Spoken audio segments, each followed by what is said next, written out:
Hammaga assalomu alaykum do'stlar. Germaniya podkastiga xush kelibsizlar. Yana bir bor bugun 4-suhbat, xudo xolasa, umumiy hisobda. Oxirgi 3ta suhbatimizda birinchisida biz umumiy Germaniya yo'llari haqida gaplashdik, ikkitasida, ikkinchi, uchinchi sonlarimizda til kursi haqida gaplashdik va bugungi sonimizda Germaniyaga aynan ish vizasi, ishchi vizasi yoki bo'lmasa Erwerbstätigkeit degan alohida yo'nalish bor. Aynan shu yo'nalish haqida gaplashamiz. Umuman qaraganda bugun asosan spesifik MFA yo'nalishi, ya'ni meditsina fahangishtirda yo'nalishi haqida gaplashamiz. Bugungi suhbatdoshim mehmonimiz podkastdagi, asli mehmon emas, bu Abdullo birga turamiz qo'shni. Podkast mehmoni suhbatdoshimiz Abdullo Manasoliyev.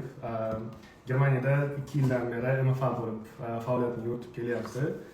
Qolganini o'zingizga topshiraman, o'zingizni qisqa tanishtirib berasiz. Assalomu alaykum do'stlar. Men ismim Abdullo. Johir aytganidek, o'sha 2024-iyun oyidan beri o'sha Germaniyaning Mannheim shahrida Ceropraksis degan bir kichikroq xususiy klinika desam bo'ladi. Ya'ni xususiy klinikada o'sha kardiologiya bo'yicha klinika, o'sha yerda MFA bo'lib yuradi. MFA kimligini bitta misol uchun chatda o'tirganlar ko'pchilik biladi. Bilmaganlar uchun MFA bu feldsher deb tushunsanglar bo'ladi. Ya'ni nima hamshira bo'lib hamshira emas, lekin vrach bo'lib vrach emas, ya'ni o'rtasidagi xodim. Vazifalari ham har xil bo'ladi, ya'ni hamshiralardan ko'ra ozgina mas'uliyatliroq, lekin vrach kabi ko'p mas'uliyat olmaydi. Bu narsani bilasizlar. Shunaqa. Abdullo bilan deyarli bir xil vaqtda kelganmiz biz. Kursdoshmiz, bitta joyda o'qiganmiz. Ya'ni Andijon davlat tibbiyot institutida 2023-yilda davolash fakultetini bitirgan Abdullo ham va undan keyin birga harakat qildik MFAga ish topishga va ishimizni deyarli birga bir xil vaqtda topdik desak ham bo'ladi, chunki harakatimiz bitta, qilib berish kerak bo'lgan odam ham bitta bo'lgan bizda. Shuning uchun deyarli bir xil vaqtda kelganmiz, 2 oy oramizda farqimiz bo'lgan Abdullo bilan birga kelishda. Shu aytgandaqa MFA bu meditsina fahangishtirdi. Ya'ni O'zbekistondagi hamshiraga ham to'g'ri kelmaydi bu narsa, vrachga ham to'g'ri kelmaydi. Shu o'rtasidagi asosan organizatorish, ya'ni organizatsiyaga tashkillashtirish ishlariga yordam beradigan odam deb tushunib olsangiz ham bo'laveradi o'zingiz uchun. Aynan MFA haqida gapiryapmiz. Bu Pflegehilfskraft yoki bo'lmasa dializda ishlaydiganlarga tegishli emas. Bu sal boshqacharoq yo'nalish. Lekin hozir sanagan 3 ta yo'nalishning hammasi Germaniyaga shu aynan bitta turdagi vizani berish uchun yetarli bo'ladi. Ya'ni buni aytgandaqa Erwerbstätigkeit ish vizasi deb atashadi. Xo'p, Abdullo 2023-yil Medinstni bitirdik. O'sha paytda ikkalamiz ham bitta komanda edik, bir yurardik, bitta sostavda edik, bitta tovoqdan osh yedik. O'shanda bitta qoshiqda da ingliz tilida o'qirdik, ya'ni hamma narsamiz ingliz tilida edi. Qayerdan paydo bo'ldi sizda Germaniyaga ketish xohishi? Xo'p, bu narsa o'zi yosh bolalar desa ham bo'ladi. Ya'ni o'sha 3-kurs, 4-kurs, 3-kurs, 4-kurs akalarimiz ham bo'lsa, u paytda o'sha birinchi marta ingliz tilida kitoblar ochishdan boshlangan. Bu yerda yolg'iz emas edik, ko'pchilik edik. Endi shundan keyin kitoblar ochgandan keyin o'sha qiziqish boshlandi. To'xta, bu meditsina faqat O'zbekistonda emas, birinchi qiziqishimiz hamda Amerika bo'lgan, American Dream, keyin Yevropa albatta. Qiziqish bo'lgan Amerikami, Germaniyami. Birinchi umuman o'zi miyada nima paydo bo'lgan, to'xta, sen jahon miqyosidagi vrach bo'lmoqchi bo'lsang, birinchi navbatda senga til kerak, ingliz tili kerak ekan deb. Ingliz tilini o'rgandik. Endi o'sha yil mobaynida 3-yil, 4-kurs mobaynida ingliz tilini o'rganganmiz. Endi shaxsan men o'sha paytda o'sha haligi fikrlash o'zgarganda, umuman o'zi til o'rganish insonda yana bitta inson paydo qiladi-yu. Tipa inson sifatida ingliz tilida o'sha dunyoni kashf qilishni boshlaysiz. Ya'ni bu o'zbekcha, ruscha kitoblarning iborat emasligini tushungan holatda keyin o'sha haligi Bekomjon aytganu, ingliz tilini o'rgangandan keyin o'sha tog'oradan chiqib okeanga tushib qolasan, o'zing adashib qolaysan, lekin gorizontlar kengayib ketadi. O'sha paytda to'xta, men potensiyalim shunaqaki, O'zbekistondan ko'ra ko'proq joyda nimalar o'rganib, keyin yana qaytib kela oladigan anaqa potensiyalim bor deb o'zimizga nima orzu bo'lgan u paytda, hozirgi holatlar. Shu orzu qilishdan boshlangan hammasi. Aynan nimaga endi Germaniya degan bo'ladigan bo'lsa, to'g'ri Amerika bo'lgan, o'zi hammamizda ham bo'lgan, Amerikaga ketamiz degan. Faqat Amerikada misol uchun sizga bog'liq bo'lmagan faktorlar bor-da, ya'ni siz bu yerda misol uchun birinchi o'rinda rostlangan imtihonlar o'zgarishi qiyin, lekin imtihon qiyinligini o'ylamaganmiz bu yerda. Faktorlar ko'proq o'ylangan, ya'ni shaxsiy va tashqaridan keladigan, ya'ni o'sha Amerika elchixonasi vizasining qiyinligi, u yerdagi races, ya'ni siz bu 3-davlatdan kelishligingiz, bu ko'p tomonlama o'sha viza bermasligiga sabab bo'lishi mumkin. Undan tashqari oilaviy, ya'ni misol uchun men 4-kursda o'zi uylanishim kerak edi. Oila bilan u proses juda ham uzoqlanib ketishini o'ylagan holatda o'sha to'xta Amerikadan ko'ra Germaniya oilasi bor insonlar, oilasi bor ular uchun, ya'ni shaxsan men uchun dasturniroq, ya'ni qilsa bo'ladigan ishga o'xshagan. Keyin Germaniyaga yo'nalish ketgan. Ya'ni bu yerda o'zim nima uchun Yevropa, nima uchun Germaniya, nima uchun Amerika degan narsaga savol javob berish uchun ko'p narsalar gapirsak bo'ladi. U narsa shart emas menimcha. Aynan meni o'zim shaxsan o'zimda Amerika emas, nimaga Germaniya degan savolga javob o'sha paytlarda o'zida Germaniya biz uchun mavjud bo'lgan variant edi. Ya'ni biz Germaniyaga keta olishligimiz aqlimizga yetgan. Undan tashqari oila, ya'ni men o'zimda oila mas'uliyati qachondir oilamni ham yoqqa olib kelishim Amerikadan ko'ra possible, ya'ni mavjud qilsa bo'ladigan ishga o'xshaganligi uchun Germaniyani tanlagan. Zo'r. Demak, ingliz tilini o'rganib, akvariumdan okeanga tushgan ekansizda, okeanni oqib ketyapti, sekin o'ngga burilgan ekansiz, yo'lni o'zgartirib olgan ekansiz. Umumiy holati bari okean dedi, ya'ni o'sha akvariumdan o'sha okeanga tushib olganingizdan keyin farqi yo'q, siz okean Atlantika bilan Amerikaga borasizmi, Yevropaga borasizmi? To'g'ri. Yaxshi. Okey, aytdingiz ingliz tilini o'rgandingiz, undan keyin nemis tiliga o'tyapsiz. Nemis tilini qachon boshladingiz, qanday o'qib o'rgandingiz, qayerda o'rgandingiz? Aytish, misol qayerda o'rganganingizni aytish shart emas, reklama bo'lib qoladi shuning. Lekin aytsangiz yaxshi yo'lingiz. Xullas, nemis tili o'zi o'sha ingliz tilidan ham oldin o'rgangan, bosh miyaga kelgan. U paytda undan ham 19-18 yoshlar nemis tili o'rganish kerak deb Berlin sentrga borganman albatta. U yerda o'sha Aberda o'rganganman-da, to'xta bo'lmayapti degan. Xullas, nemis tili men uchun qanaqa endi u paytda yosh miya uchun ham hali qanaqa to'xta kerak emas, men hozir tibbiyot o'rganaman deb ingliz tilini yana qayta o'rganman. Ingliz tilini o'rgangandan keyin endi haqiqiy o'sha maqsadlar tushdi boshimga. To'xta, sen uylanding, to'xta, sen endi vrach bo'lishing kerak. Sendagi maqsadlar endi haqiqiy qilsa bo'ladigan maqsadlar aylanish kerak. Bo'ldi, endi yosh bola emassan, sen o'sha orzu qilishni to'xtatib, o'sha haqiqatga tushish kerak. Shunda boshlandi. 4-kurs tugadi, 5-kursda sekin-sekin nemis tili o'qish kerak ekan deb yurdik. U hamma biladi. O'qib keldim, kelmadi, bir kun borib, bir hafta o'qisam, 3 hafta dam olib boshlangan. Lekin haqiqiy nemis tilini o'rganish institut bitirgandan keyin boshlandi. To'g'risi to'xta o'sha yerga qo'yib, o'zingni qo'yib nemis tilini o'rganishing kerak degan narsa o'sha imtihon tugagandan keyin endi nima qilaman bu yog'i miyaga keldi-da. Ya'ni 6-kurs bitirganingizdan keyin boshlangan. Ya'ni o'sha shuncha maqsadlaring bor edi, endi hali ham bitta yo'lga tushmading-ku, endi nima bo'ladi bu yog'i deyildi-da, o'sha 6-kurs bitdi-da, 23-yil o'sha imtihonlar yaqinlashgan paytda o'sha may, mana shu paytlarda 3 yil oldin boshlangan bo'lsa, keyin sekin harakatlar boshlandi. Shu bilan haqiqatdan nemis tilini gapirish uchun o'rganish o'sha 6-kurs tugayotgan paytda boshlandi. 6-kurs. Ungacha. Undan keyin ya'ni oxiriga yetib keyin o'sha magistrga kirdim, Toshkentga ketdim, Sampiga. U yerga borgandan keyin Sampidagi holatni ko'rib, ya'ni o'sha siz magistrsiz, kardiologiya u yerda non topishni ko'rganingizdan keyin, ya'ni qanaqa jarayonlarni ko'rganingizdan keyin, haqiqiy O'zbekiston tibbiyoti, aynan Toshkent darajasi qanaqaligini ko'rgandan keyin yana ham ani maqsaddan, bo'ldi, bu yerdan ketaman ekan degan maqsad yana ham aniqlashib, o'zi maqsad doim bo'lgan ketish. Ya'ni o'sha gaz qo'shilganda yana ham o'sha paytda kelgan men o'zim nima qilishni boshlashim kerak, ish topish qidirishni boshlashim kerak ekan deb turib, oktyabrda B1 olib chiqqanman GOT'dan. Hozir shu narsani so'ramoqchi edim. Aynan magistratura boshlangan paytingizda B1 olgansiz. Magistratura sentyabrda Toshkentga borganman. O'sha paytda o'sha sentyabr oyida fikrlar, o'sha termin oldi, rosa qiyin edi GOT'dan termin imtihon uchun qolish. Ham qiyin.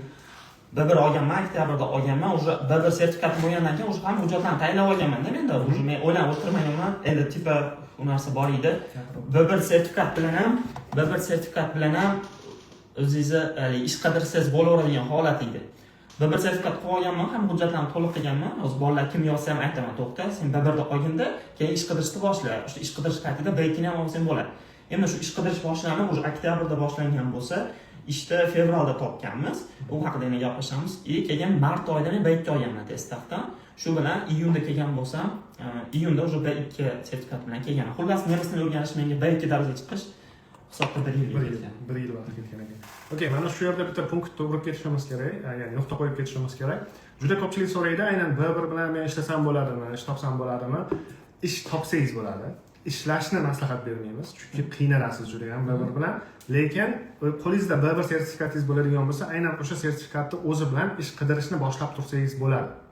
Ish topib, elchixonaga kirib, boshqa prosesslaringizni oxiriga yetkazgunizgacha keyin B2 ni oxiriga yetkazib ola olasiz, ya'ni B2 sertifikat ola olasiz. Misol uchun siz qo'lingizda bir sertifikatingiz oktyabrda bo'lgan, bu 2023-yil oktyabrga to'g'ri kelyapti. Undan keyin shartnomani siz adashmasam fevralda olgansiz, to'g'rimi? Mendan bir hafta keyin, 2 hafta keyin olgansiz. Fevralda 2024-yil fevralda shartnoma olyapti. Abdulloh bir sertifikati bilan ish qidirishni boshlab demoqchiman va mart oyiga kelib turib B2 sertifikat olyapti. Ya'ni shartnomadan keyin B2 sertifikat olyapti. Bunaqa qilsa ham bo'ladi. Ya'ni vaqtdan yutish xohlasanglar va hali tilinglar B2 darajada bo'lmasa, shu narsadan, ya'ni shu yo'ldan foydalanish menimcha ko'pchilikka foydali bo'lsa kerak. To'g'ri, bitta misol uchun yoshlar bo'lsa, misol uchun aytaylik, nima desam ekan, bitta shu narsani tushunib olishinglar kerakki, hammamiz odamizda, bitta misol uchun kimdir talant bilan bo'lib nimalar yorib olgan emas. Misol uchun sizlar singari odam sifatida o'sha hammani hayoti bo'lgan, ya'ni oila bo'lgan, bir o'qib 2 hafta o'qimay, 3 hafta o'qib 2 hafta o'qimay qilib bo'lsa ham misol uchun sertifikatlar olinganda, lekin o'sha niyada doim bo'lgan, o'tticha amaliy chalg'ish bo'lmagan, Germaniyaga ketolmay qolsamchi, ketmasamchi degan narsa bo'lmagan. Ya'ni qachondir ketaman, bu vaqt masalasi, lekin shunga yarasha ishlarni qilish kerak bo'lgan. O'shundan keyinki o'sha proses bo'lgan. Ya'ni ishonch bo'lgan, doim qachondir ketaman, sertifikatim bo'lmasa ham, lekin nima qilishim kerak, nemis tilida ishlashim kerak. Shu narsa bilan bo'lganki, o'sha vaqt masalasi bilan oxiri ish chiqqan, men aytayapman, qaranglar, maqsad 6-kurs, 5-kursda boshlangan, o'sha men keyingi yilda iyunida kelyapman. Ya'ni 1 yil o'tib ketyapti. 1 yil o'tib keyin kelyapti. Keyin kelyapti. Mana shu yerda ham yana bitta nuqta, ya'ni yozib qo'ysanglar bo'ladi, bu narsani xohlasanglar daftaringizga olasanglar, kundalik farqi yo'q, qizig'i yo'q. Qaranglar, qiladigan ishlarni qilib bo'ldinglar hammasini. Ya'ni sertifikat olib qo'ydinglar, institut bitirib qo'ydinglar, hujjatlaringizni tayyorlab bo'ldinglar. Endi nima qilish kerak? Ish qidirish kerak. Kimlardir ish qidirish jarayoni juda ham cho'zilib ketadi, ya'ni uzoq vaqt davom etishi mumkin. Kimlardir misol uchun termin olish uzayib ketishi mumkin. Ana shu paytda ko'pchilik o'ylayapti, qiyin bo'lib ketdi proses, u qiyin bo'lib ketdi, bu qiyin. Yo'q. Hech narsa qiyin bo'lgani yo'q. Bo'lishi mumkin, termin olish ozgina qiyinlashgan bo'lishi mumkin yoki bo'lmasa Forabzustimung degan narsa paydo bo'lgan bo'lishi mumkin. Farqi shu xolos, lekin umumiy jarayon qiyin emas. Qiladigan ish, O'zbekistonda qiladigan ish siz qabuldingiz. Endi keyingi narsa ishni qidirish va o'sha ishni kutish yoki terminni kutish qolyapti.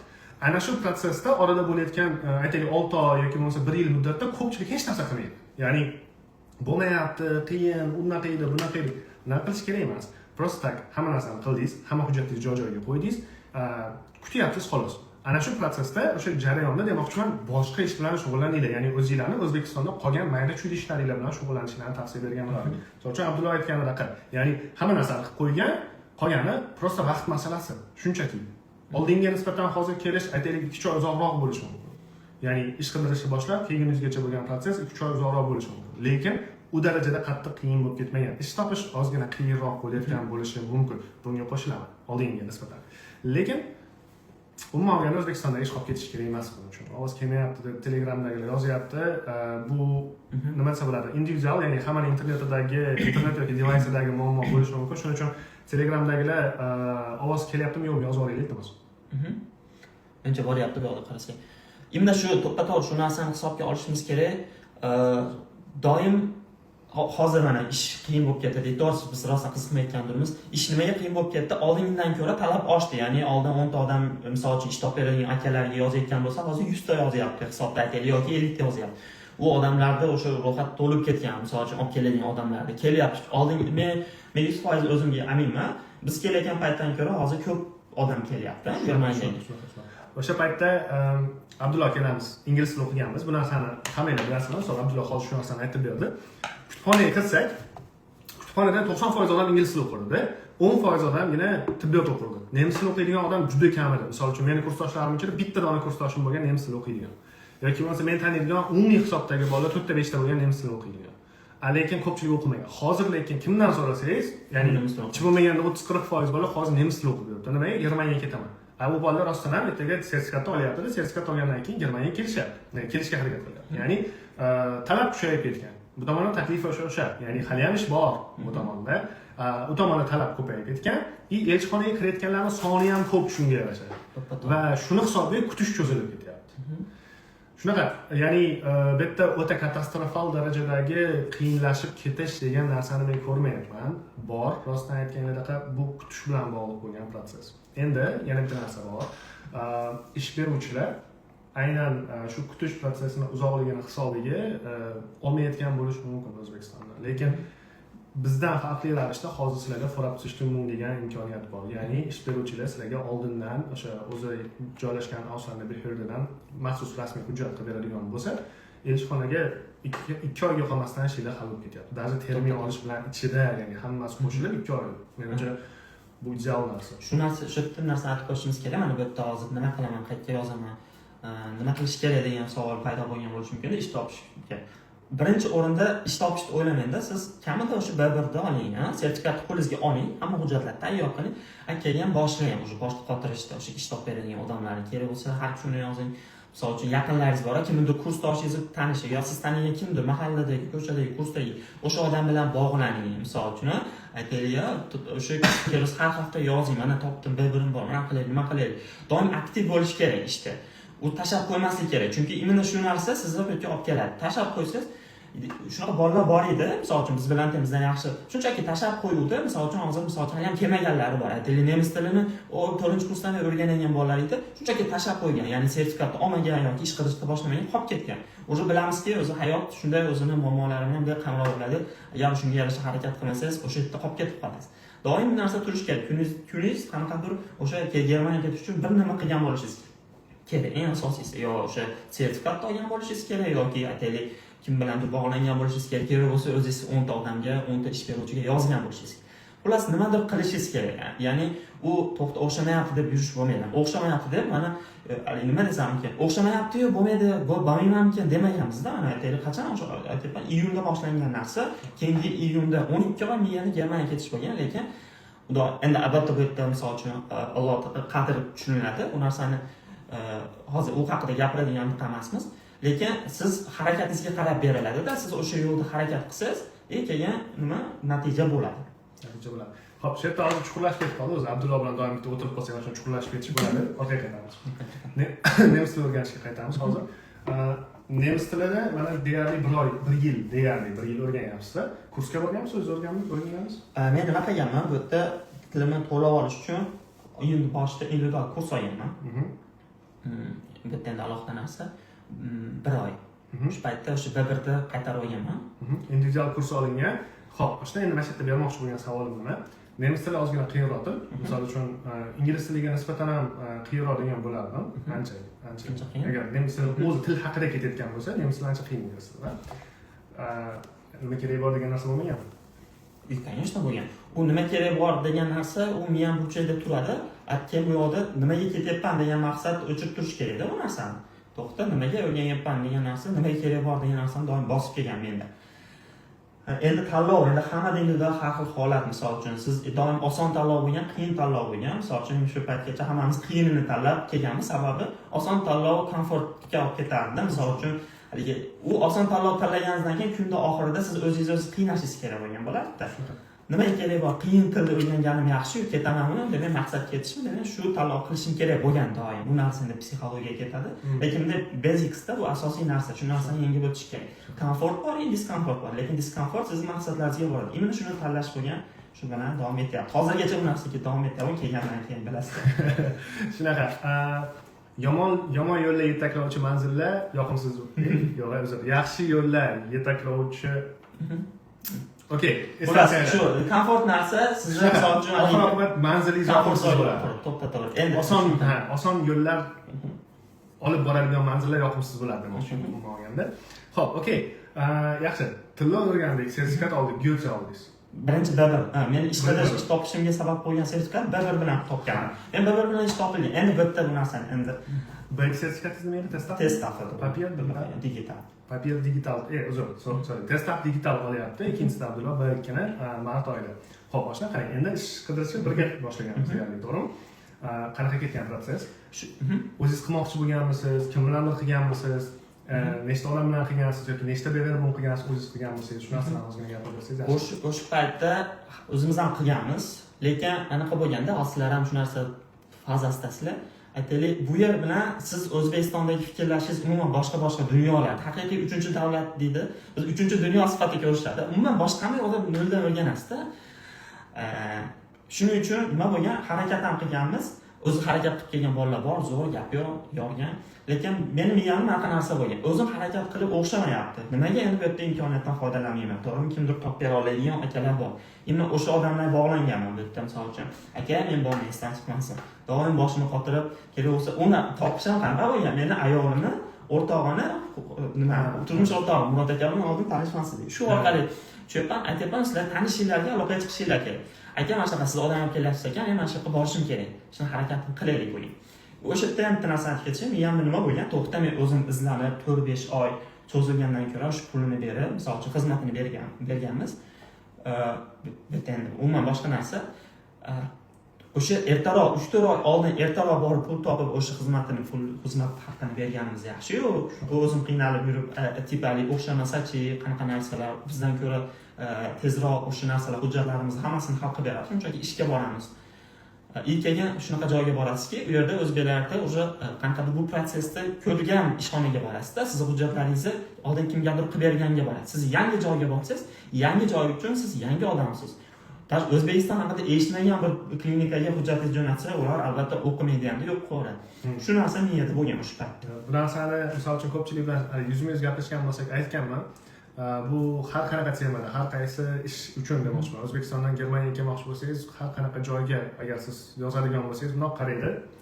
Familiyasi nemis emas. Umuman olganda familiyasi rus emas, arab emas, shumulitda familiyasiga bundoq qaraydi. O'qish qiyin familiyasi. Bundoq qaraydi O'zbekiston haydaydi, bir-biriga qaraydi. O'sha O'zbekistonni ko'rdimmi? Afg'oniston, Pokiston hayoliga keladi, chunki Afg'onistonni bor. Bu narsani yaqinda bitta akamiz xunuk o'xshatish qilib berdi. Bizda ikkita tamg'a bor. Birinchisi familiya, ikkinchisi o'sha aynan O'zbekistondan kelganimiz, ya'ni O'zbekistonning nomi Pokiston, Afg'onistonga o'xshagan deb aytdi aka. Bir tomondan to'g'ri ham, ya'ni shunaqa qaraydi-da, o'sha ikkita odam turibdi, aytaylik, bitta bolgariyalik turibdi, bitta siz turibsiz. Ana bolgariyalik sizdan aytaylik, intellekt jihatdan demaylik, kelinglar, tajriba jihatdan ancha kuchsiz.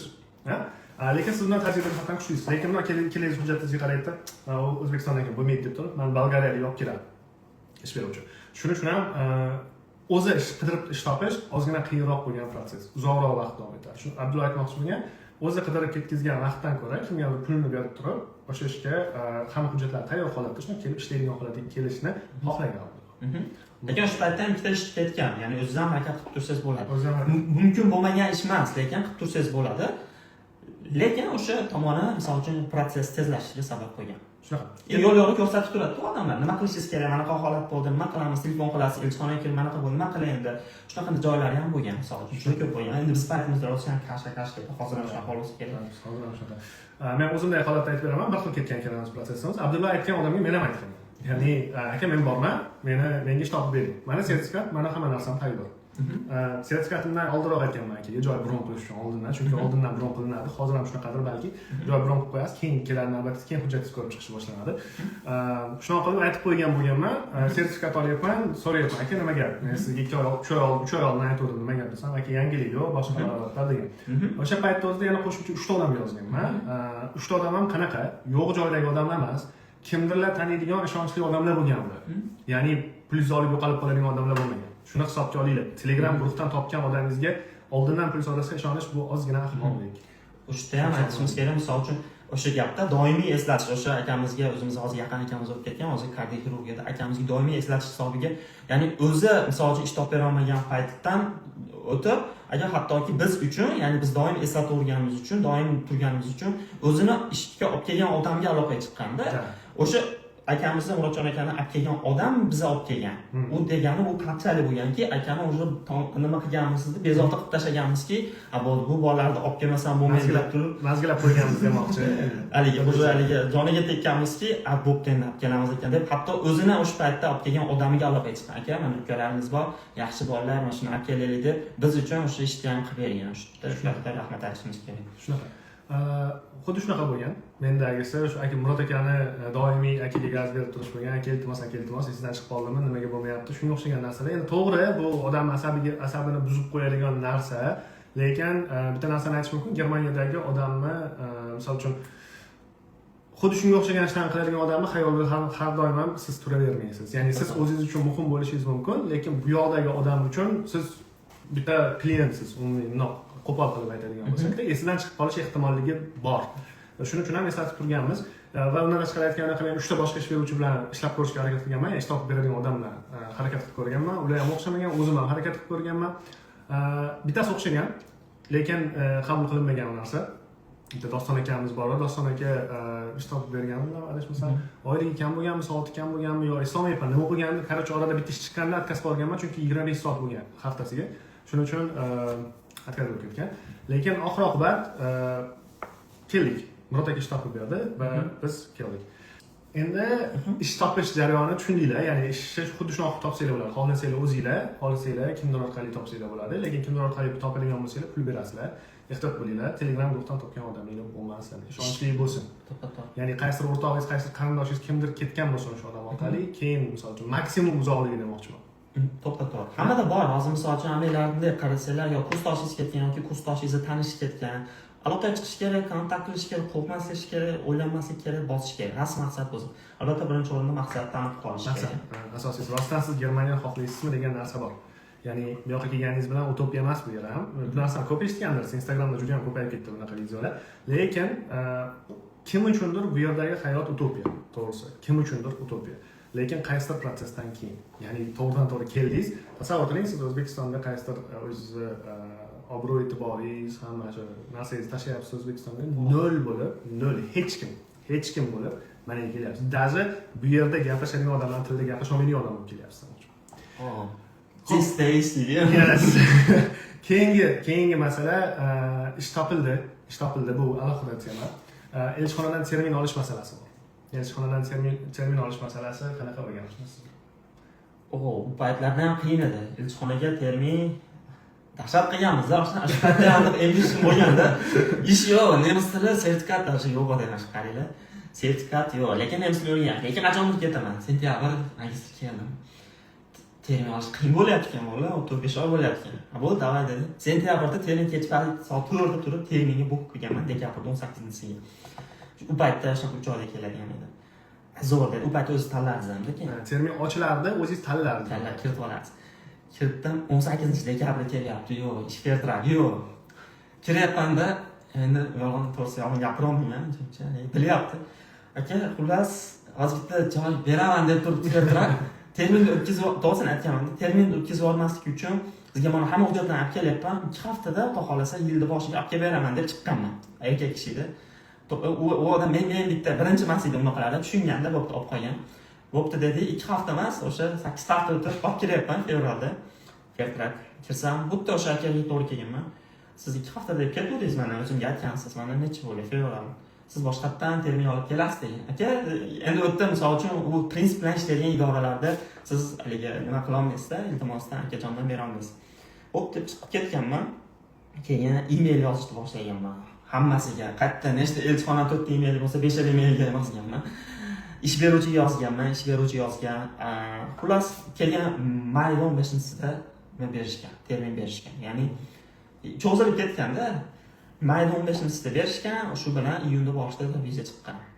Shunaqa. Ya'ni 2 marta termin olgan bo'lyapti. Ya'ni sentyabrda olgan terminimni vizasini iyun oyida hisobga 2 marta termin olgan. Ya'ni protsessi keramizda xuddi shunaqa bo'lgan. Menikini oldin eshitgandirsizlar, eshitmaganlar uchun qaytarib beraman. Xuddi shu proses teng boshlaganimiz aytganimda qilishni. Termin olishim Abdulladan ozgina oldinroq bo'lgan meniki. 2 kun oldin bo'lgan bo'lsa kerak taxminan. Bitta o'rtog'imni to'yda o'tirib, kechqurun bolalar bilan o'tirganimizda uxlamaganmiz. O'sha paytda 4da ochilardi Abdulla aytgan. Soat 4:00 da saytga kirib, termin olganman 14 dekabr. 14 dekabrgacha til sertifikatimni hal qilishim kerak. Til sertifikat hal qilganman. Fertrak kelmay qolgan. Hamma hujjatim bor, Fertrak yo'q. Chunki ish topiladi deganlar topib bera olmadi o'sha paytgacha. Keyin cho'zilib ketdi-da, elchixonaga kiryapman. Elchixonada hujjatimni olmoqchi emas. Endi hujjatimni bermaydigan bo'lsam, terminni saqlab qolmaydigan bo'lsam, yana necha oy yutqizaman. O'sha narsa miyada turibdi, lekin baribir yutqizdik. Fevralda shu bir-biroq ko'ndirib hujjatimni topshirib ketdim. Fevralda Fertrak keldi. Kirdim, menga muammo bo'lmadi misol uchun. Men ozgina muammo boshda tixirlik qilishdi, lekin tushuntirdim. Shunaqa vaziyat bo'lganida ham odamgarchilik bo'lib tushundi. Menimcha shunaqa bo'lganki, sizdan kelgan 3-4 ta odam shu holat bo'lganda to'xta degan konsul, bular sizga shunaqa qilib olib kelib o'tib ketishyapti deganda o'sha mart oyidan keyin bo'ldi, unaqalarni endi qaytarib olamiz bo'lgan. Chunki o'sha kuni misol uchun xuddi shu holat bilan 6 kishi bo'lganmiz. To'xtab turish, men so'rab chiqaman deb o'sha 6 talamizga ham xuddi shu javobni aytdi. Ya'ni sizdaqa fertraklar o'tkazganda kechikib olib kelganlar. Keyin o'sha konsul bo'ldi, unaqalarni endi olmaysizlar deb turib отказ bergan. Xuddi shunday. Xo'p, endi bu gaplar bilan nima demoqchimiz? Viza jarayoni, elchixona bilan bo'ladigan har qanaqa jarayon juda ham labil, ya'ni juda tez o'zgarib turadigan jarayon. Ya'ni bunaqa, ertaga bunaqa. Bitta odamda so'raladigan hujjatni sizdan so'ramasligi mumkin yoki teskarisi bo'lishi mumkin. Shuni hisobga olinglar doim. Ya'ni qanaqadir tushkunlikka tushish kerak emas, kimnidir ayblash kerak emas, boshqa balobatlar qilish kerak emas. Shunchaki bu narsani qabul qilinglar. Elchixona shunaqa ishlaydigan tuzilma desak ham bo'laveradi. Organ bundoq qaraganda ular juda tez yangi qarorlar chiqarishadi, nimalarni o'zgartirib olishadi. Shuning uchun bugunga to'g'ri kelgan narsa ertaga to'g'ri kelmasligi mumkin. Shuni hisobga olinglar, lekin doimo aktual harakat qilish, ishlarga harakat qilinglar demoqchiman. Okey, qo'shimchalaringiz bunga? Yo'q, menimcha bu zerikarli ham ketadi. Shu yerga yetib keldik. Ya'ni nima uchun Germaniyaga keldik, nima uchun til o'rgandik, qanday qilib ish topdik va vizani qanday qilib oldik. Vizani oldingiz 1 yilga. Iyunda kelyapsiz Germaniyaga. Kelganingizdan boshlab gaplashmay turaylikda. Hozir aynan MFA, ya'ni sizni ishxonada qilayotgan, qilgan ishlaringiz. Ma'lumot uchun Abdulloh hozir FSP imtihonidan o'tib bo'lgan, Berufserlaubnisi bor. Germaniyada vrachlik faoliyatini yuritish mumkin, lekin aprobatsiya, ya'ni Kenntnisprüfung imtihonini kutyapti hali. Shu sababli hali ham orada MFA bo'lib ishlab turaveraman degan ma'noda ishlab turibdi. O'sha haligacha o'sha boshida ishlagan, ya'ni boshida boshlagan joyida. Keling, hozir aytib bering, o'zi vazifalaringiz qanaqa va keyin boshqasini gapiramiz. Hozir vazifalaringiz boshida qanaqa edi, hozir qanaqa? Hop, boshida qanaqa edi? MFA sifatida qiladigan ishingiz siz bilan biz mehnatkash insonlarmiz. Hech qanaqa ish emas. Lekin eng qiyin narsa birinchi o'rinda kollegiyangizni tushunib olish, patsientni tushunib olish, keyin shunga yarasha harakat qilish. Shu qiyin ish bo'lgan. Shu qiladigan ish endi kardiologiya eng oddiy ish. Kelasiz, patsient keladi, siz EKG yozasiz, давленияni o'lchaysiz. Endi birinchi odam sifatida keyin vrach keladi, vrach echo qiladi, ekokardiografiya qiladi. Undan keyin siz patsientga retsept yozib berasiz, retsept kerak bo'lsa va keyingi terminini qo'liga berasiz. Shunaqa patsientdan kuniga 20 ta, 25 tani ko'rasiz, shu bilan kun o'tadi. U endi basic qilishingiz kerak ishlar. Da, bu endi vazifangiz, shunday. Ya'ni patsient keldi, patsientni kutib oldingiz siz, olib kirib EKGsini, давлениясini, vital parametrlarini hammasini yozib bo'ldingiz. Undan keyin vrach bemor bilan gaplashib, echo qiladi. Ana undan keyin retsept yozish kerak bo'lsa, retsept yozib berasiz. Siz qo'l qo'ymaysiz, lekin prosta yozib berasiz. Ya'ni buyurib qo'yasiz, vrach tekshirib turib jo'natib yuboradi, yoki qo'l qo'yib beradi shu. Va oxirida keyingi terminni o'zingiz belgilab turib, patsientga berasiz, patsient ketadi. Qachondir yana qaytib keladi. Shunday qilib bir kunda 20-25 ta patsient ko'rar ekan Abdulla. Ya'ni MFAni vazifasi xuddi shunaqa. O'sha paytda shu. Asosan aytilganda o'sha organizatorish ishlar va yana qanaqa funksiya bajarish mumkin. O'sha yerdan ketadi. Imенно o'sha paytda kelgan paytimda 5-6 oy o'shaqa holat. Qilayotgan ishim, menga berayotgan stressni 5% bo'lsa, til tushunib olish va javob qaytara olish menga 95% stress bo'lgan. Shu narsani eslab. Belki sertifikat bilan kelgan olaman men. O'zbekistondan Germaniyaga keladigan bo'lsangiz, Abdullo 4 ta tilda nechta bemalol gaplashasiz. Rus tili, ingliz tili, nemis tilida bemalol gaplasha oladi. Nemis tilida belki sertifikat olib kelgan, lekin shundoq bo'lsa ham ishdagi eng katta stressi, ya'ni o'ziga olinayotgan yuklama yoki o'zi diskomfort aynan til hisobiga bo'lgan. Ya'ni tildan qiynalish bo'lgan. Bu hammada bo'ladi. Bu yerda qilinadigan ish juda ham oson, MFA sifatida qilinadigan ish fizически juda ham oson, lekin til tomonlama kelganlar boshida qiynaladi. Moslashib olganingizdan keyin yana o'sha baliqchasiz, suzib yuraverasiz, o'sha oqimda xohlagan narsangizni qilib yurishingiz mumkin. Lekin boshlanishida shunaqa qiyinchiligi bor, shuni hisobga olinglar. To'g'ri. 5-6 oydan keyin endi patsientlarni oson bo'lganini ko'rgandan keyin menejer layter deydi. Men уже top metarbayterga chiqdim 5-6 oyda, men o'zimga ham aytishdi uni. Challenge sifatida juda ham yaxshi ish qildi deb o'ylayman. Menejer meni reseptionga qo'yib qo'ydi. Reseption bilasizlar, qabulxona. Kelgan patsient nima xohlayotganini tushunib, o'sha yo'naltirishingiz kerak. Termin bo'lsa kirgizib olasiz vrachga, savol bo'lsa savol, retsept bo'lsa retsept qilib berasiz. Xullas, endi siz kontaktdasiz. Kuniga kamida 300 ta, endi qo'pol gap, 300 ta inson bilan nemis tilida suhbat qilishingiz kerak. Gaplashmadim degan. Xizmat ko'rsatishingiz kerak. Shunaqa bo'ldi. U men uchun yangi challenge bo'ldi. Yana boshlandi. Endi u yoq, endi yana stress, yana chunki to'xtamay multitasking haqiqiy. Siz ham yo'lda ham kompyuterda yozishingiz kerak, ham tilda gapirishingiz kerak, ham kollega bilan kontaktda bo'lishingiz kerak. Yana 5-6 oy jikka ketdi. Shunaqa bo'lgan. Endi undan keyin u ham o'tgandan keyin endi vrachlar o'zi sizni taniydi, 1 yildan beri ishlayapsiz. Endi yana qo'shimcha endi vrachlik uchun o'sha nima yuklama yoki aytaylik, ya'ni o'zim o'sishim uchun bir nimalar berishni boshladim. Ya'ni kardiologiyada Holter bor, bilsanglar kerak, o'sha lung site EKG deydi u.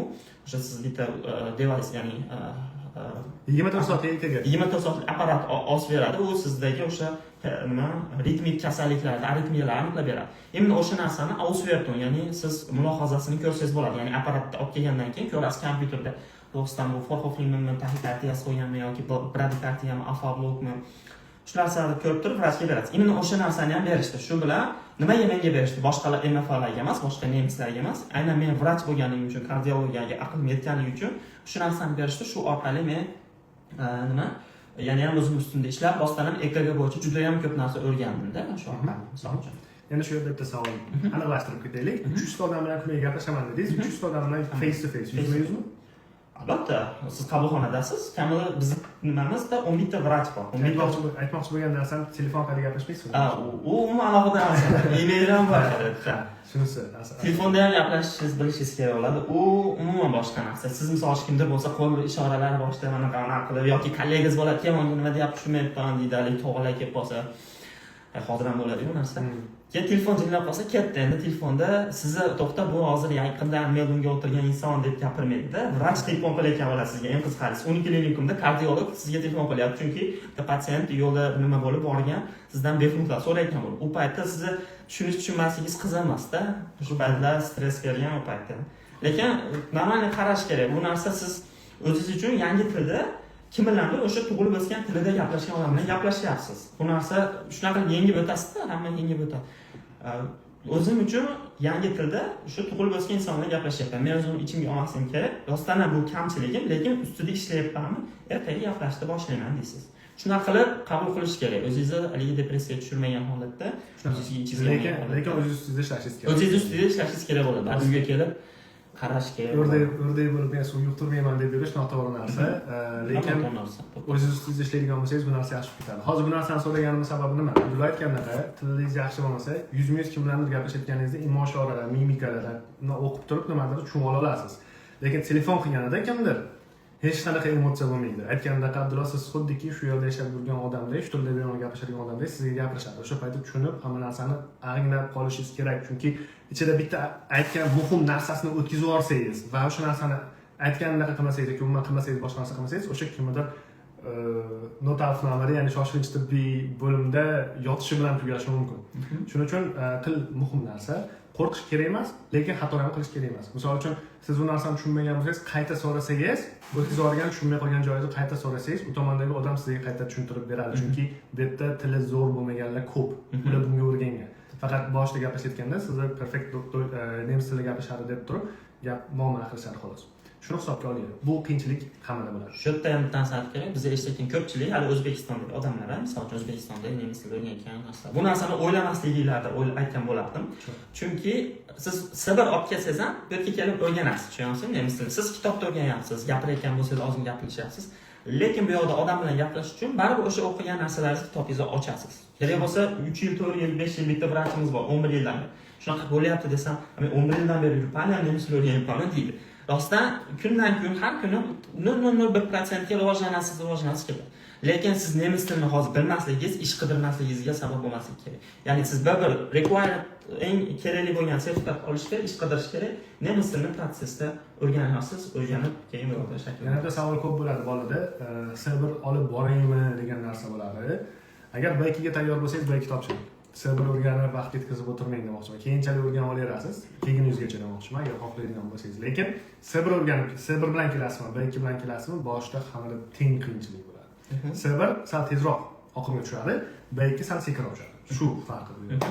Ya'ni O'zbekistonda nechadir oy sarflab olishi to'g'ri deb bilmayman. Sabr uchun nechadir oy tayyorlab, yana alohida pul to'lab sertifikat uchun kirgan, yiqilib chiqish mumkinligini men qabul qila olmayman. Kimnidir qanaqa, shuni yana ham tushuntirib qo'ysa bo'ladi. Hozir siz B2 darajaga tayyorsiz, lekin B2 topshirmoqchi emassizda, sabr olib keyin ish qidirmoqchisiz. Sabr sentyabrda olasiz. Yo'q, unaqa qilmang. Hozir B2 tayyor bo'lsangiz, imtihonni belgilang, B2ni oling. O'sha ish qidirishni boshlang, har harakatda keyin sentyabrda sabringizni olib olasiz. Hozir men u narsani bir bilan boshlaganman. Tushunyapsizlarmi? Muhimi sizlar harakat, ya'ni maqsad bu yerda misol uchun sertifikat olish emas, maqsad Germaniyaga tezroq borish bo'lishi kerak. Bitta narsani eslab qo'yinglar. Har qanaqasiga vrach bo'lib kelganingizdan keyin bu yerga Fachsprachenprüfungga yoki bo'lmasa Kenntnisprüfungga o'zingizni ro'yxatga qo'yishingiz uchun minimum required, ya'ni minimum required emas, umuman olganda required talab bo'lgan narsa bu B2 sertifikati. Hech qaysi viloyatda yoki hech qaysi ish uchun C1 sertifikatini qo'lingizda bo'lishi shart emas. Chunki FSP topshirasiz baribir.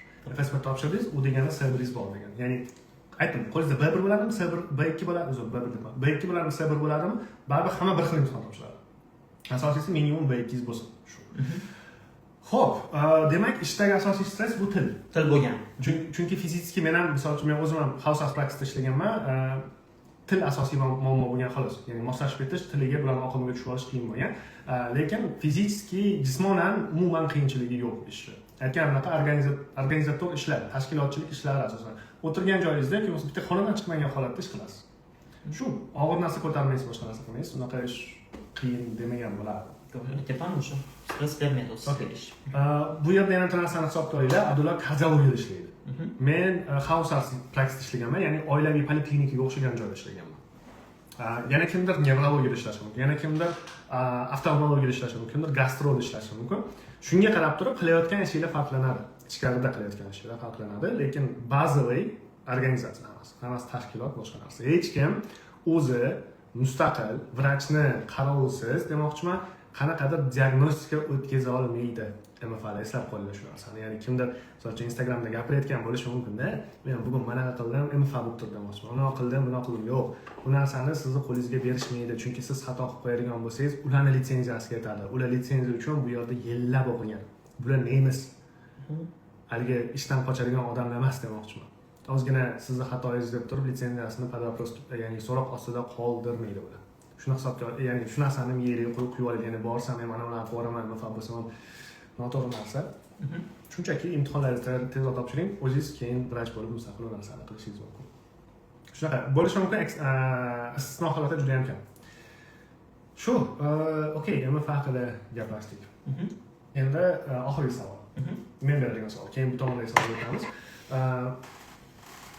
Ish haqida gaplashib bo'ldik. Germaniyaga kelgan protsessingiz haqida gaplashaylik. Sizda misol uchun men bilishim bo'yicha to'g'risi men unchalik qiynalmagan. Chunki men oilam O'zbekistonda bo'lgan, men uylanmagan bo'lganman, to'g'ri, bo'ydoq bo'lib kelganman.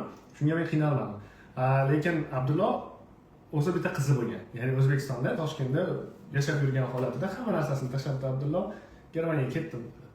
Ha? Shu narsa sizda qiyin kechdi. Bu narsani men shaxsan guvohman. O'rtoqlashasizmi? Qanaqa muammolar bo'ldi? Oila birlashtirish, yashash birga. U alohida masala, misol uchun juda ko'p vaqt oladi u narsa haqida gapiradigan bo'lsak ham qisqa qilamiz. Qizim bo'lgan, misol uchun dunyodagi eng muhim inson bo'lgan men uchun hozir ham. U narsa juda ham og'ir kechgan, nima desam ekan, bu yerda lekin bo'lgan maqsad, plan bo'lgan, doim missiya bo'lgan. To'xta, men seni olib kelamanmi deganman. Jicha sabr bo'ladi, ayasicha sabr qilasizlar, menimcha sabr qilaman bo'lgan. Kelganman. O'sha birinchi qiladigan ishim nemis tilini bilmayman. Telefon qilib notariusga shu qizim olib kelishim kerak, shu hujjat kerak deyapti. Ikkinchi hafta ishga chiqyapti. Qizlarga termin olganman, kirishgan, avgustda kirishgan. O'zim iyunda kelganman, avgustga termin olib kirgizganman. Kirganmanda uy topish alohida masala. Endi u yoqda o'sha paytda elchixona ko'chish kerak bo'lgan yangi binoga. Avgustda kelgan hujjatlar noyabrgacha qaralmagan. Kelgan noyabrda ozgina tilim o'rgandi, o'zimni zehni his qilishni boshladim. Endi bu yoqda Avstraliya BHRdagi yozishni boshladim. Men ashta o'ylaganman. Men xotinim bilan qizim avgustda kelgan, hali ham javob yozmayapsizlar. Nima bo'lyapti desam, Avstraliya BHRda ertasi kuni yozyapti menga. Elchixona javob yozmasdan. Bizga hech qanaqa hujjat kelmadi ham dedi. Keyin to'xtab turing dedim. Elchixonani emailiga Avstraliya BHRda emailni biriktirib yozdimda, bir haftadan keyin Avstraliya BHRda yozdim. Ha, mana bizga elchixonangiz endi hujjatni jo'natdi. Endi sizga sizdan bizga mana bunaqa hujjatlar kerak. Aufenthaltstitel, oilalaringiz, kvartirangiz, hamma yo'g'ingiz kerak. Endi o'sha orqali kelgan ish boshlanib, kelish boshlanadi. O'sha noyabrda hujjatlarni olgandan keyin Avstraliya BHRda men oylig'im yetmaydi dedi birinchidan, kvartirangiz puli qimmat dedi, Aufenthaltstitelingiz yo'q dedi, yashash uchun ruxsatnomangiz 1 yil, shartnomangiz 1 yillik dedi. Hammasini bitta ustida ishlab chiqdim. Kerak bo'lsa zeroda eng katta boshlig'iga kirdim. U odamda alingda ko'rsa cho'chib turadigan odamda. Endi u narsa missiya bor, qizingizni olib kelishingiz kerak. Kiramanda tushuntirdim, hali qarasa, hali ichimdagi narsani tushuntirganman keyin hali odam umuman boshqa odamni tushunib ketdim-da. Shuncha qo'rqib, hali tipalingda jur'at qilmay odam yurganim.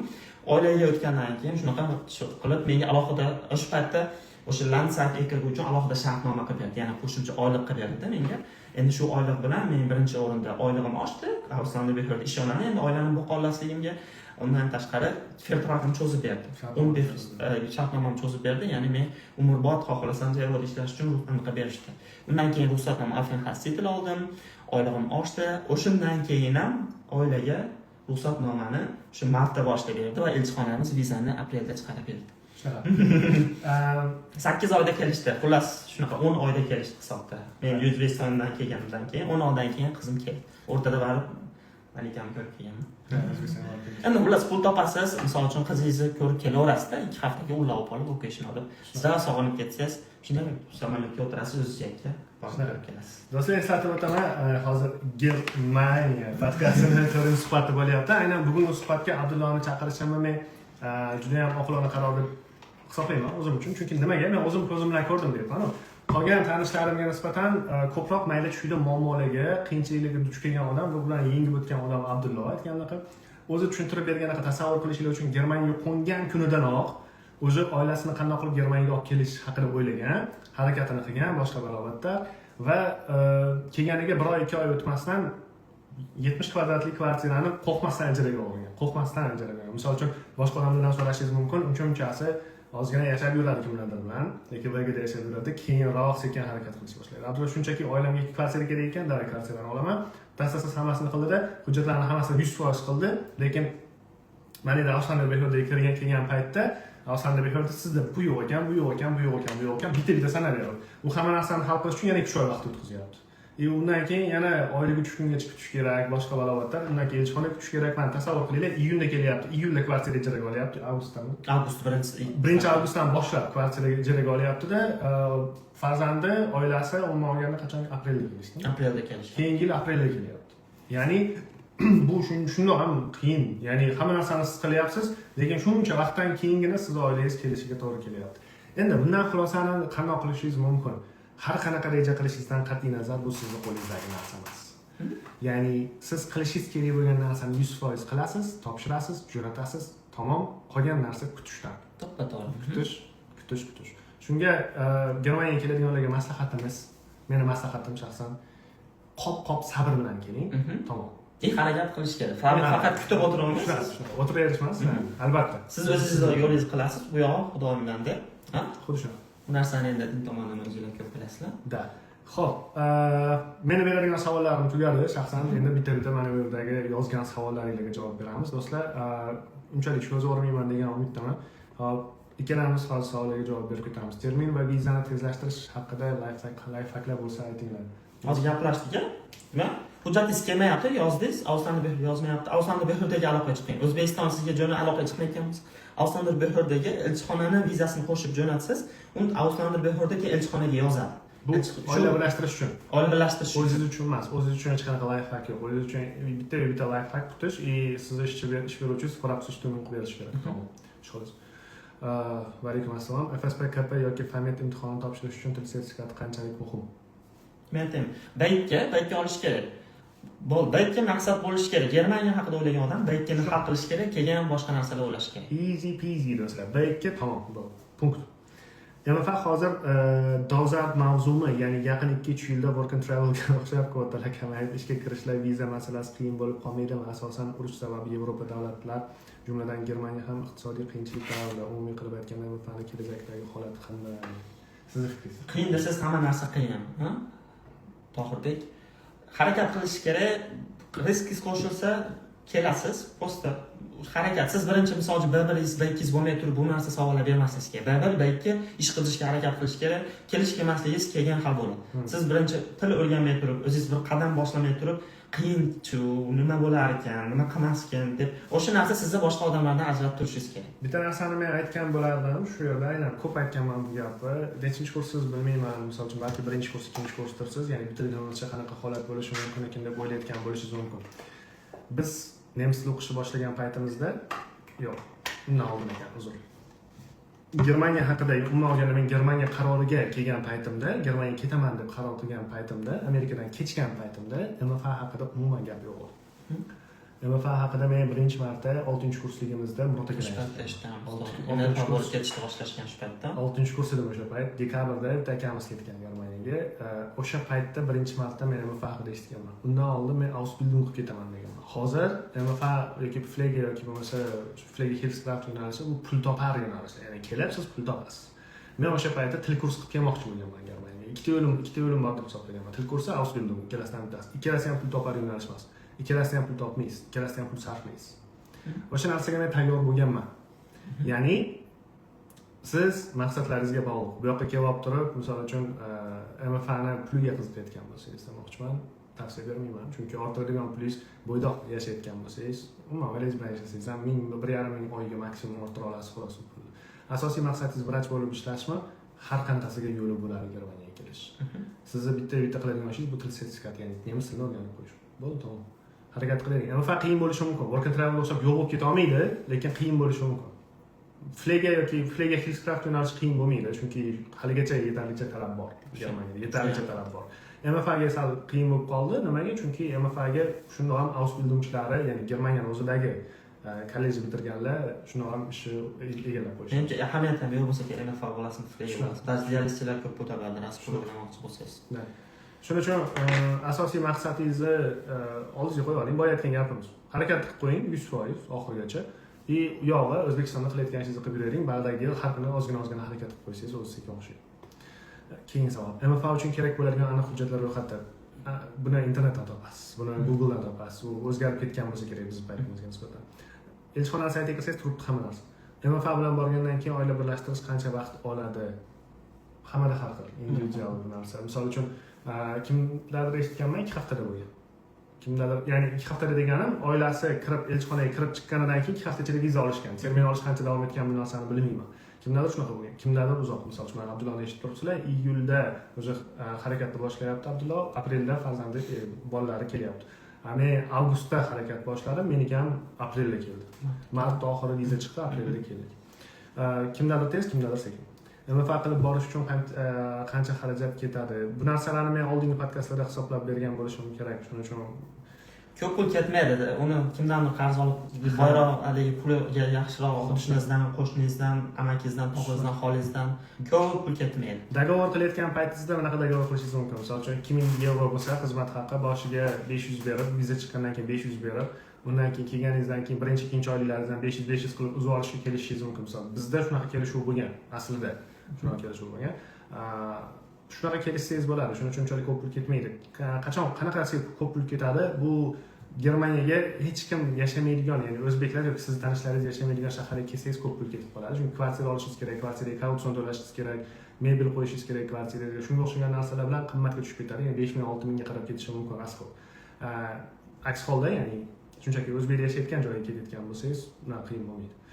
Maqsadli grant kirganlar 5 yil ishlab bermasdan ham ketsa bo'ladimi diplomingiz? Bu men kontrakt o'qiganman. Bunga men javob bera olaman ham bo'ladi. Men o'zim byudjet o'qiganman. Grant o'qiganman. Maqsadli maqsadsiz bo'lishi bu undaqa katta ahamiyatga ega emas. Diplomingizni vaqtinchalik olib tursangiz bo'ladi baribir. Har qanaqasiga. U maqsadli maqsadsiz siz O'zbekistonda ishlashingiz haqida ketgan bo'ladi ekan. Ya'ni bo'lishi mumkin-ku. O'zbekistonda o'qishni bitirib turib hech qanday ishlamasligingiz ham mumkin-da. To'g'ri. Unda nima bo'ladi? Maqsadliga kirganingiz bilan demoqchiman. Unda nima bo'ladi? Hech narsa o'zgarmaydi. Shuning uchun bu yoqqa keladigan bo'lsangiz, siz O'zbekistonga pul jo'natasiz. Qaysidir ma'noda O'zbekistonda kimdir o'sha pulga nimadir sotib oladi, shu orqali davlatga qanaqadir soliq to'lash mumkin. Foydaliroq odam bo'lasiz demoqchiman. Lekin qachon O'zbekistonga qaytib boradigan bo'lsangiz, O'zbekistonda davlat muassasasida, tibbiyot muassasasida ishlab yurishingiz kerak. Bu qonundan belgilangan, bu bor narsa. O'zbekistonda ishlaydiganlar uchun bu. Lekin diplomingizni olib tursangiz bo'ladi. Bundan bag'riga diplom olish oson bo'lib ketsa kerak, chunki 1 yillik almashadigan sistemaga o'tildi, adashmasam o'tgan yildan boshlab. Ya'ni bu yil grant o'qigan, keyin kontraktga tushib qolish mumkin, kontrakt o'qigan, keyin grantga o'tib qolish mumkin. Shuni hisobiga juda zo'r qonun bo'libdi. Korrupsiya ketmas albatta. Aytmoqchi bo'lganim, menimcha bundan bag'riga hammani diplomini bitirgandan keyin bersa kerak. Shundoq ham. Xo'p, Shahruz, va alaykum assalom. Men radiologiya sohasiga ketmoqchiman. Germaniya radiologiya sohasini talab kam deyishadi, chunki Germaniyada hamma vrach o'ziga tegishli darajada radiologik bilimga ega radiologik uskunalar ham ishlata oladi deb eshitganman. Bu qanchalik haqiqat? Agar siz UZIist bo'lsangiz, O'zbekistonda UZIist degan yo'nalish bor. Agar shu yo'nalishda bo'lsangiz, ha, to'g'ri aytyapsiz. Bu gap qanchalik haqiqat? Bundan tashqari butun dunyoda ham radiologlar kelajakda AI rivojlanishini talab qilmaydi. O'zbekistonga AI kelmaydi shunda hozir. Kritika bo'lmagan holatda aytamiz, radiologiya sinmaydi, u siz radiolog ish qolmaydi degani emas. Shunga qanday qaraysiz? Men o'zim radiolog bo'lib rezidentura boshladim. Neuroradiologiyada men o'zim rezidentura boshladim. Talab past, ha, to'g'ri. Nimaga? Chunki asosan radiologiyada nemislar ishlaydi. Ya'ni bularni o'zini universitetda o'qigan talabalarni olishadi ko'pincha. Ya'ni tashqaridan uchinchilik olmaydi. Shuning uchun ozgina talab kam emas. Vakansiya kam. Shunisini ayta olaman. Lekin AI dan qo'rqadigan bo'lsangiz, radiologiyani yig'ishtiring. O'zbekistonda radiologiya sohasida bo'ladigan bo'lsangiz ham. Xo'p, FSPKPni MFA bo'lib bormasdan o'zida tayyorlanib, termin kelgandan To'g'rilanish ishtiga famet topshirib kelganida turistik viza bilan tezroq topshirsa bo'ladimi? MFA bo'lib ishlash ko'p vaqtni oladi. Ish bilan FSPKP ko'p akalarimiz. Yo'q, zo'r, yaxshi o'ylagansiz, Bitta narsani ayta olaman men. Dilshod degan ukamiz bor. U bola famet topshirgan. O'zi. Famet u bola hozir bu yil bitiradi. U bola bu yil bitiradi, lekin o'sha qo'lida fameti bor. Agar bitirgandan keyin diplom bilan fametni topshiradigan bo'lsa, to'g'ridan-to'g'ri berusserlarni so'radi. Berusserlarimiz bilan u O'zbekiston turib vrachlikka chiqarsa bo'ladi. Endi to'g'ri 2 yilga chegaralangan, lekin kelganidan keyin KP topshira oladi. O'sha ish chiqquncha, kelguncha, boshqa qilguncha KPni o'qib, misol uchun tayyorlab olsa bo'ladi bemalol. Vaqt tomonlama har qanaqasiga yutgan bo'ladi. Iloji bor bu narsani. Teoretik va praktik iloji bor. Hozirgi kunda, lekin KPni O'zbekiston turib tayyorlanib, alohida imtihon uchun kelishi tavsiya bermayman, chunki vizada muammo bo'lib qoladigan bo'lsa, shunchaki bitta imkoniyatingiz kuyib ketib qolishi mumkin. Summa ham normal edi. 1000 yevro atrofida to'laysiz imtihonni o'ziga. O'shaning uchun fametda turistik qilib topshirib, ketib diplom olib, baribir viruslarimiz bilan ish qidirib ko'ramiz O'zbekistonda. Ishlash kerak. KPdan oldin ozgina hatto MFA bo'lib 1 yil ishlagan yaxshi menimcha. Shunaqa. MFA bo'lib ishlagan yaxshi rostdan ham. Chunki vrach bo'lib to'g'ridan-to'g'ri boshlaydigan bo'lsangiz, boyagi stress, biz aytgan stress 2x bo'ladi. Endi odamning hayoti bilan o'ynashayotgan bo'lasiz, til agar yaxshi bo'lmasa. O'zbekistonda bo'lib turib Germaniya diplom tan olish yo'llari bormi? Yo'q. Bor, juda uzoq proses, juda qimmat proses. Juda ham. O'shaning uchun tavsiya bermayman. Undan ko'ra KP oddiyroq va arzonroq tushadi. Ya'ni faqat kentis imtihonigacha bo'lgan yo'lni O'zbekistonda bo'lib bitkazsa bo'ladi. Bu tepa yuqorida gapirgan gaplarimiz bunga ham javob. Sizlarda bu borada tajriba ko'p deb o'ylayman. Keyingi savolim, agar umr yo'ldoshimiz ham shifokor bo'lsa, ayollar uchun u yerda sharoitlar qanday? Oldindan rahmat. Yana keyingi savolingiz, shifokor bo'ladigan bo'lsa, ayolingiz menimcha yaxshi, har qanaqasiga. Chunki bu yerda shifokorlar uchun talab yuqori. Agar mabodo ishlaydigan bo'lsa, men ko'rdim har holda ro'moliy vrachlarni, endi bilmayman, ichida qanaqa narsalari bo'lgan, qanaqa muammolari bo'lgan, o'zi ularda u narsani men bilmayman. Endi altak rasismus bor endi qabul qilish. U narsani aytyapti, zo'r aka, gapingizni bo'ldim. Siz agar o'z viloyatdan borib Toshkentda ishlagan bo'lsangiz, u narsa yoki Rossiyada ishlagan bo'lsangiz tushunasiz. U siz uchun muammoli narsa bo'lsa. U o'zimizda ham bor kerak. Uni tasavvur qilinglar, o'zingizlar institutsiyalar, ikkita hind keldi, siz qolgan restoran borib o'tirsa, bunday qilib qaraysiz-da. O'sha narsani ular ham qilayotgan bo'ladi endi. Bu narsani faqat perzorlik qilmaslik kerak. Bitta narsa bo'lishi mumkin xolos bu yerda. Agar ayolingiz ro'mol o'ragan bo'lsa, ishga qabul, ya'ni ish topish protsessi uzoqroq davom etadi. Ya'ni uni qabul qila oladigan shefga to'g'ri kelish imkoniyati bor bu yerda. Ya'ni ro'mol o'ragan bo'lsa, ro'mol o'ramagan bo'lsa, u bu yerda dinini umuman qizig'i yo'q. Prosta ro'mol o'ragan bo'lsa, bu yerda dini aniq, ya'ni qanaqadir odamning ichida bo'ladi-da, bu yerda bilinmaydi, tashqariga chiqarmaydi, boshqa bo'lmaydi. O'sha bo'lma boshlig'ining ichida bo'lishi mumkin. Ya'ni u haqiqiy betdagi, bu yerdagi dinni vakili bo'lsa, baribir suradi shekilli. Boshqa kandidatni olganini yaxshiroq deb hisoblaydi. Shuning hisobiga vaqtdan ozgina uzoqroq bo'lishi mumkin bu. Kristian sifatida dindorroq bo'lsa deb tushunadi. Shunaqa demoqchiman. Ya'ni boshqa din vakili bo'lib, diniga ya'ni ko'proq kirib ketgan. Boshqa dinda o'zini xalqida yo'lishini xohlamaydigan odam bo'lsa, shunaqa uchun deb tushunsak bo'ladi. Shunaqa.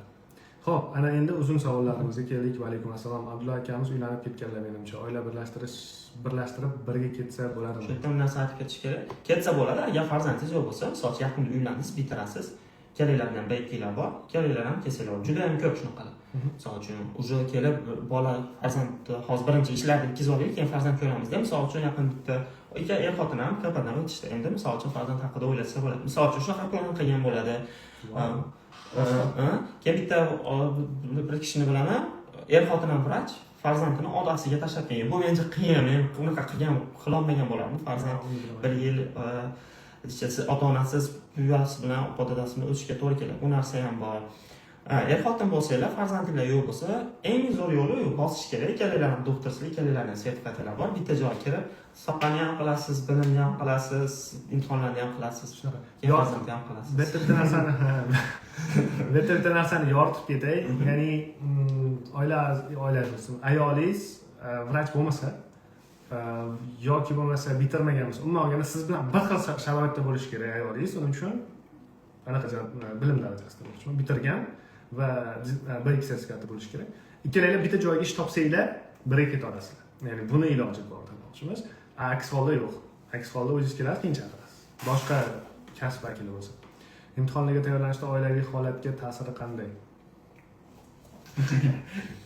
Hozir KPga tayyorish bosqichdami?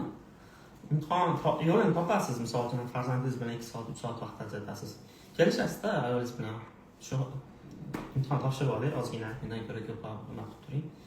Siz bibliotekaga borasiz agar uyda imkoniyat bo'lmasa, yoki ishdan chiqib yana 1-2 soat ishxonada ko'proq dars qilasiz. Ishga ketyapti, podkast eshitasiz. Yo'lini topasiz, u narsa misol uchun qiladigan, qilsa bo'ladigan narsa. Eplasa bo'ladigan narsa. Keyingi 3-4 yilda MFA uchun qaysi sohani tanlash to'g'ri bo'ladi? Aka, MFA ish chiqdim, bosing. U sohasi umuman qiziq emas, tushunaylik. Sizga fast-track beryaptimi? Keling, Germaniyaga kelgandan keyin u yoqqa kelib, o'z qidirib topib, boshqa narsa o'zgartirib olyapsiz, o'zgartirish xohlayotgan bo'lsangiz. Xo'p, MFA bo'lib ishlayotganda qilgan 3 ta xato boshlanadigan. Misol uchun ko'p vaqt yo'qotmaydi-ya, misol uchun. Hamma narsani o'zingizga olib olishingiz boshida bo'ladi. U narsa kerak emas. U siz esdan chiqadi hamma narsa. Uyalmasdan tez-tez bosish kerak. Bitta xato deb o'ylayman, boshidan ko'p narsani o'ylab qo'ymaslik kerak. Siz men xato qilmadim. Endi xato emas, tepalik o'zingiz uchun life hack sifatida aytishingiz mumkin.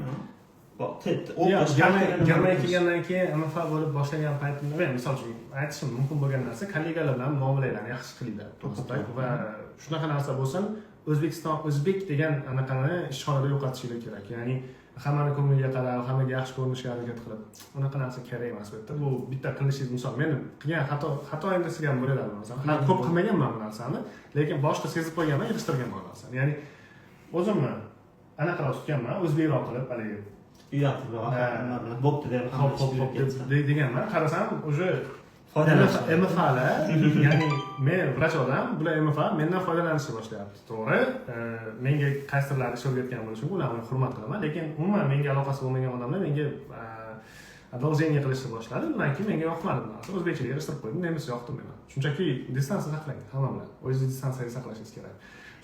Til kursga borib MFAga bundan oldingi suhbatlarimizda aynan shu haqida gaplashganmiz.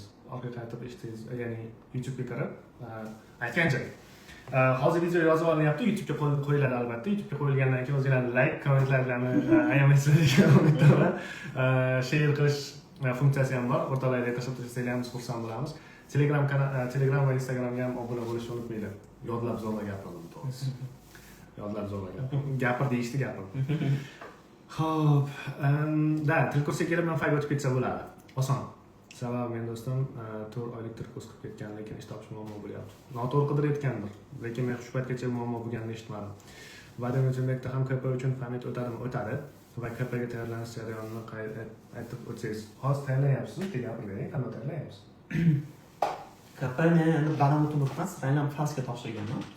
Hozirgi shu bosqichdamanki, hozir o'sha umumiy tibbiyotni nemis tilida ko'rib chiqish, ya'ni o'rgangan narsalarimni endi nemis tibbiyotida qanday ekanligini struktura o'rganib chiqish. Hamma kasallikni bir boshdan ko'rib chiqyapman. Har kuni bitta diskussiyamiz bor, misol uchun. Shu orqali haligi bilimingiz bor. Imtihonda o'sha savol so'ralsa, siz O'zbekistondagi bilimingiz emas, ya'ni shu yerda o'rgangan bilimingizdan javob berishingiz kerak-da, katta ehtimol. Bu yerda o'rgangan bilimingizni hozirgi bilimingizga qo'shib o'rganishingiz kerak. Chunki bu yerda tibbiyot zamonaviy, ko'p narsa o'zgarib ketgan. Chala ko'p hammamizda, misol uchun kardiolog bo'lsa, nefrologiya bo'yicha bilimimiz chala. O'sha bilimlarni to'ldirish bilan band. Keyin imtihondan 1 oy, 2 oy oldin o'sha imtihonga kirgan odamlarni yozgan protokollari bor. Shularni ko'rib chiqasiz. Qanaqa savollar tushishi mumkin, qanaqa fanlar, ya'ni kasallik tarixi beriladi. O'sha tarixda qanaqa tarixlar bo'ladi. o'sha narsalarni ko'rib imtihonga spetsifik tayyorlanasiz. Lekin men umumiy allgemein tayyorlanish bosqichidaman. Ya'ni nefrologiya bo'yicha bilimlarim, xirurgiya bo'yicha bilimlarni to'ldirish bilan band. Qaysi platformaga dars? Ambos birinchi o'rinda, KP uchun alohida materiallar bor, har bir bundesnat uchun. Lekin Ambos negisi, hammasidan boshlanadi. Boshqa kitoblar ko'p. O'zagi Ambos platformasi. Do'stlar, menimcha ko'pchilikka manfaatli suhbat bo'ldi. Qanaqadir qo'shimchalaringiz, boshqalaringiz bor? Yo'q, men bitta oxirgi gap o'sha. Ko'pchilik hammalar o'zingizda talabasizlar yoki bosqichdasizlar, ketishda o'ylab yurgan insonsizlar. Hali oddiy narsalarni o'ylamanglar hozir o'sha narsa. Birinchi o'sha sertifikatingiz yo'q, sertifikat oling. Sertifikatingiz bo'lsa, ish qidirib, ish topishda o'ylang, germanka olishda o'ylang. U yog'i sekin protsessda o'ylashni boshlaysiz. Shu gap, oxirgi gap. Toqqa 3 oyga chiqib olib nima qilaman degan savol bermasdan, toqqa ketadigan yo'l qaysi, o'sha yo'lga qadamni boshlang. Shu narsa. Keyin o'sha toqqa chiqqandan keyin o'ylaysiz qolgan savollar. Har biri o'z bosqichda bitta bosqichlarga bo'lib turib, o'sha bosqichga erishgan holatda davom etish kerak. Doimiy maqsad, doimiy shunga qarab harakat, har kuni nimadir qilish. Avf. Xo'p, do'stlar, hammaga kattakon rahmat. Bugungi suhbatimiz o'z nihoyasiga yetdi. Aytilganidek YouTube'ga joylanadi. YouTube'ga joylangandan keyin like, kommentlarni bosib tashlaysiz degan umiddaman, tarqatib degan umiddaman. Instagram, Telegram kanallarimizga ham obuna bo'lib qo'yishni unutmanglar. Hammaga rahmat. Xayrli kech. Xayr.